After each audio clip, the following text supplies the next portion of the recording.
My favourite sweet is Rolo chocolate. Meringue. Harry berries because they're tasty and you can use them as rings and then eat them.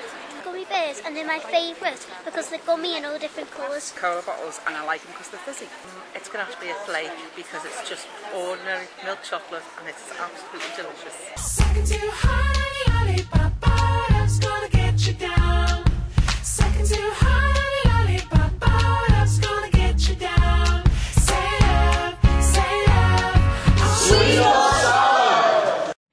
So many sweet shops all over the UK have changed in many ways, and many people are being affected by these changes, in a good way, but also bad. But why do we have such an addiction to something so little? The main things with the sweet shop, the day-to-day running is things like making sure our displays are right, trying to think of different things all the time to put on them, also keeping the costs down so that people will actually buy them, just keeping it interesting and catering for all different ages. I do enjoy running a sweet shop. It is tiring. As I said before, we're only open 6 days a week at the moment, but we are looking at opening on Sunday as well. But it is fun. It's nice, especially watching the little children because they count out their sweets and watching them add them up. I love that. I think that's great. It is hard to get hold of certain sweets. Things like character sweets, things like Hello Kitty, cars, stuff like that, it's very hard to get hold of, and the suppliers tend to give them to the bigger shops like Tesco's and Asda, Home and Bargain, places like that. Children in this era don't really understand the effects that sweets can have on your teeth. British researchers have found that over the past few years, there were more than 517,000 children with dental conditions. I think sweet treats are really important for children. If you tell somebody they can't eat something, you want it more, and I think it's doing it in a balanced way. So there's lots of ways we do that within school. When somebody wants to hold a cake sale, they have to book it with me, and I try and make sure there are no more than 2 a week. And again, that's part of our healthy schools.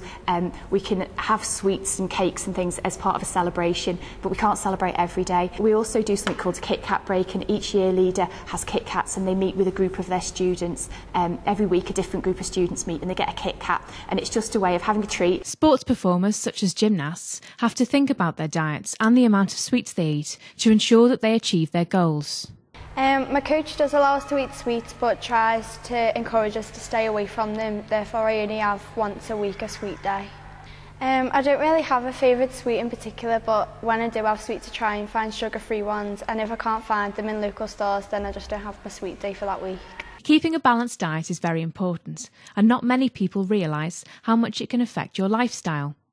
I don't really eat sweets very often. I have to have a good diet for dancing because you have to be fit to be able to have stamina to dance, and also just you need your energy as well, like carbohydrates and stuff.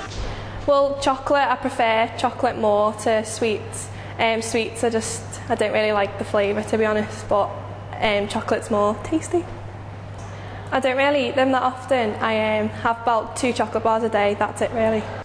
Pretty much the majority of our customers with teeth are affected by sugar. Almost anybody that has a filling has problems caused by sugar. You know, a few people do need fillings because teeth are broken, but I'd say 99% of the time someone needs a filling, it's because of too much sugar in the diet.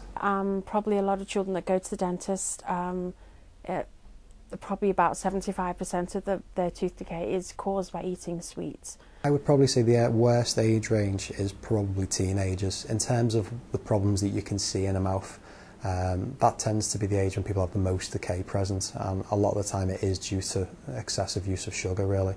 The worst sweets for your teeth are probably things like toffees and things, as you describe as sweets, things like Starburst, Skittles, anything that's really sticky that's going to cling to your teeth. Although sweets have changed in many ways, people still enjoy them as much as ever. Even though many people need to keep a healthy diet, a sneaky treat every now and then won't harm you. Dentists allow you to treat yourself, but you should take care of your teeth as well as your hunger. How many sweets people eat is a real personal choice. From a dentist's point of view, obviously the less sweets that you're eating, the less problems that you're going to have. All dentists can do is give a realistic view of what you're going to eat and what problems they're going to cause. But to give a limit on something, it's a personal choice. Basically, the more things that are sweet that you eat, the more problems you're going to have, and it's up to you to decide what choices you make.